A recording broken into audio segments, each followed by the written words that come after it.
This is Josh Bycer from GameWisdom.com. I hope you enjoyed this Critical Thought, your daily discussion on game design. Welcome to today's Critical Thought. If you're enjoying the great content, as always, be sure to like and subscribe to the channel. My prop today is my wallet, which has even less money in it than normal thanks to the Steam holiday sale. And what a great time to talk about today's topic, the dreaded quote of race to the bottom. We've touched on this with previous Critical Thoughts, focusing on game pricing. But for today, we're going to talk more about what this means and how it has impacted game development and selling games. Now, as we've previously mentioned, the preconception or the value of game pricing has certainly been shifting downward over the last few years, with the growing rise and major impact of the indie market, as well as the greater acceptance of sales. As we've said before, there was a time when games did not go on sale, and $20 was considered, the trash bin when it came to video games.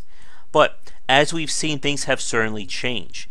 In today's market, $30 is considered a lot for some games, and we see consumers always asking for cheaper and cheaper pricing. And this is where the race to the bottom comes in. This is the idea that games are becoming faster and faster to hit as low as they can. Over 2016, I've talked about Doom and how for a $60 game, it has hit less than $30 in less than a year. And I think right now it's currently on sale for like $17 or $18. And that is crazy for a AAA game to be discounted that quickly. But this is the point about race to the bottom. From a marketing point of view, this is the strategy again of trying to get as much money from a game or from a product after its initial profitability. When we talked about game pricing or game piracy earlier this week, I mentioned the fact that when it comes to video games, the most profitable time for a game is usually the first week to about the first month of being available. For early access, this means going from early to 1.0. This is the time when the game has the greatest chance of making the most money. There's marketability out with press reporting on the game. It's at its most freshness in terms of being out there, which means you can charge the most money for it. And what happens after that is now you're talking about getting people who weren't either A, interested in your game, or B, interested at that price to play. Now, of course, games can obviously still earn money over the long run, but we're not talking about at full retail anymore. This is when game sales, discounts, humble bundle, etc. come into play. And this is where the idea of the race to the bottom factors in.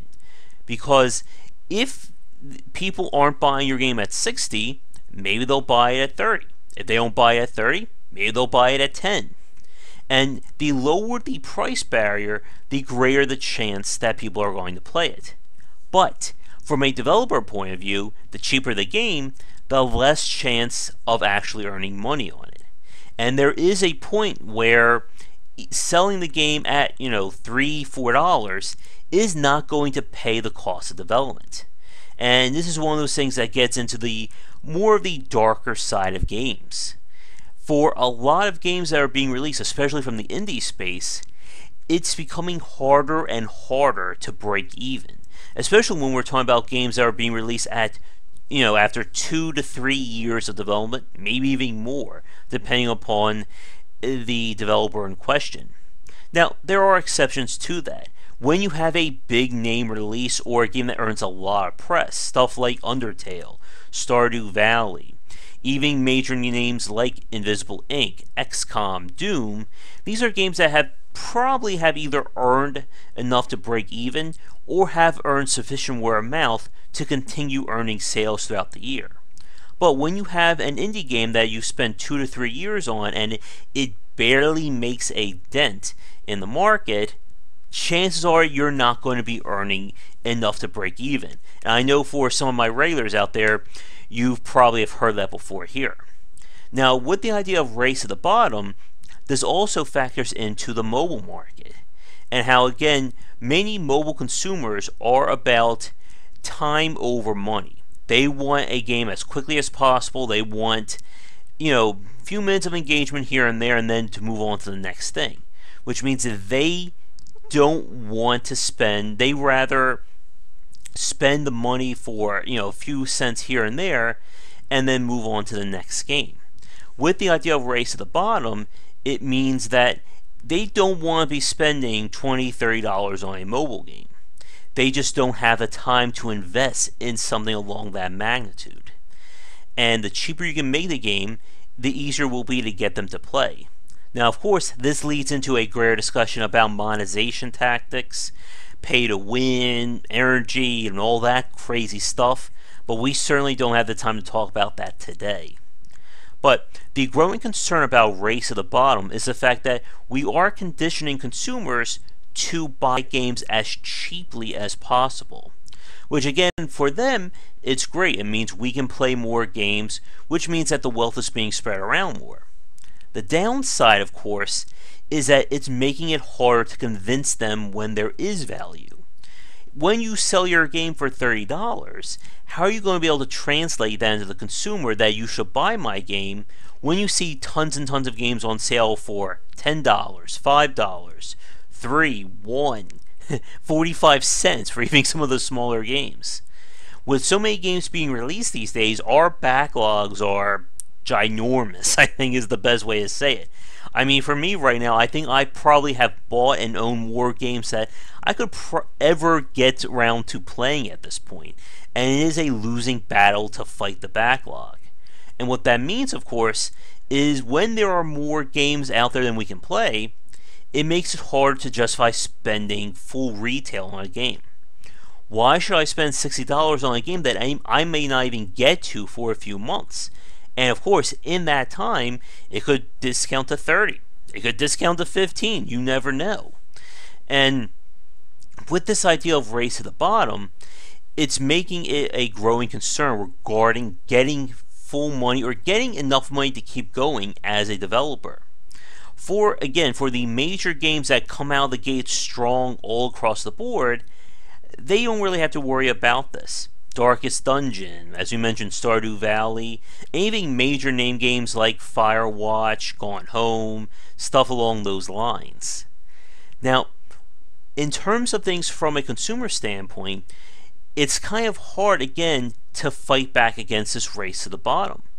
When we're seeing games being released daily with sales, the ever-growing challenge of discoverability in the mobile market, and of course on the Steam side, you have to do everything you can as a developer to get people to notice your game. And of course, that means these discounts. Now, this goes into the topic of bundling. The idea of the Humble Bundle has certainly grown over the last few years, and this is another one of those crazy ideas that I can spend $1 and get $60, $70 worth of games for charity or to pay to the developer. Now, Humble Bundles, as we've talked about, are 100% for the consumer. As a developer, we've mentioned this before, but it begs repeating. Do not expect to earn a profit putting your game in a Humble Bundle. It's not going to happen. Because of the fact of how the person's money gets split between charity, developer, and the bundle or Humble itself, you're not going to earn money on these games. Even if, 1 million people buy your bundle, that doesn't mean you're going to be making $1 million. And again, this raises the issue of value. As we're going to this race to the bottom, this also causes an issue with game development. It is very risky these days to spend more than like 6 months to a year on a game project, because once we go over that year, the chance of you breaking even on your game becomes less and less. All the more so if you're dealing with other developers who are pricing their games very cheaply. Now, of course, that raises the topic that why should someone who makes a strategy game is competing with the same developer who's making a fighting game? But the problem is, with this idea of race to the bottom, all these games are basically competing directly with each other.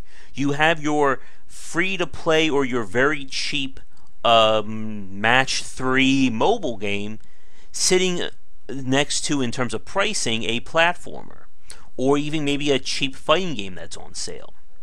And when we start throwing in the idea of the monetization tactics, that adds an entirely another layer to the proceedings. As we've talked about, the main goal of these kinds of monetization tactics is to get you to spend more money, but in the long run instead of the short. So instead of spending one time $30, $40, you may be spending $90, $150, $300, you never know, dollars over the course of, let's say, 2 to 3 years. Now, mobile developers will say that you're getting quote-unquote good value out of that because it's spread out over time.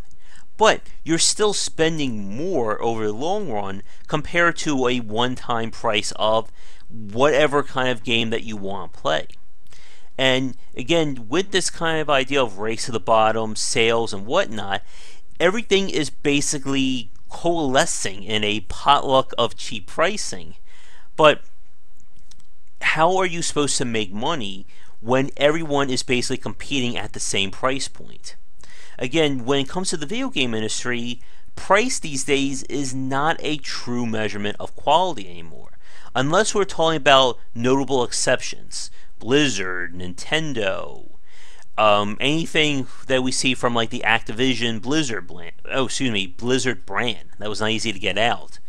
Blizzard being a company that has certainly earned its quote-unquote, the Blizzard touch of quality, or the Blizzard branding, has certainly afforded them to keep their games at a higher price point. But even they have succumbed to sales, as we see annual holiday sales on World of Warcraft, Diablo, StarCraft, you name it. And I'm sure next year there will be a big discount on Overwatch, if there isn't already one right now. I think I saw it it's on sale for maybe $30 or $40. But with everyone competing for the same price, and with this growing race to the bottom, it's causing serious concerns in terms of how are you supposed to earn money when everyone is trying to be as cheap as possible. And again, this is not an easy answer. Now, we have been seeing some developers fight back in this regard. There's been some indie developers who say they won't put their game on sale, or if they are going to go on sale, it'll be like, 5-10%. And while this is a good way of fighting back, it's not really going to stem the tide if you're the only face in the crowd that is still $20, $30 when everyone else is $10 or less. Now, for the developers watching this, for you guys, how are you deciding your pricing for your games? Are you going on sale quick? Are you trying to hold out as long as you can? And are you able to do that? Now, what this means going into 2017 and beyond is whether or not the race to the bottom will continue. And this definitely raises an interesting point, and unfortunately one we really can't talk about now.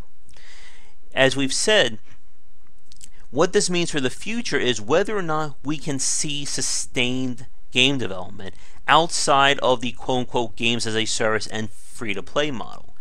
Can a game that has been in development for 3, 4, 5+ years, I think we'll say at 5 right now, can it be released and earn back what's put into it? And when we see games being released for $50, $60, will that price still stand?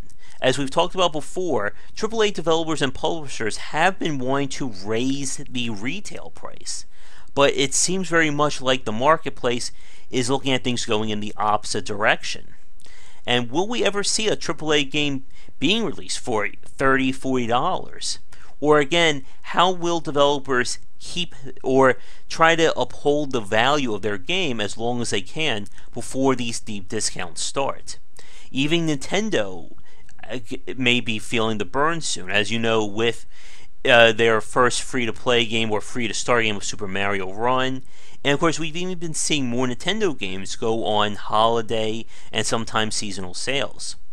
And as we go into the big announcements regarding Nintendo Switch into 2017, we'll have to see what their pricing is going to be for those games. But let's wrap it up here. I have more games hopefully to buy and play between now and New Year's. Again, if you're enjoying the content, thank you so much for watching. Be sure to like and subscribe and all that great stuff. I'll have this week's Perceptive Podcast up probably either Saturday or Sunday. But until then, hopefully you guys won't go broke for this holiday sale. And be sure to check back tomorrow for more great content here and on GameWisdom.com, where we examine the art and science of games. Once again, I'm Josh Bycer.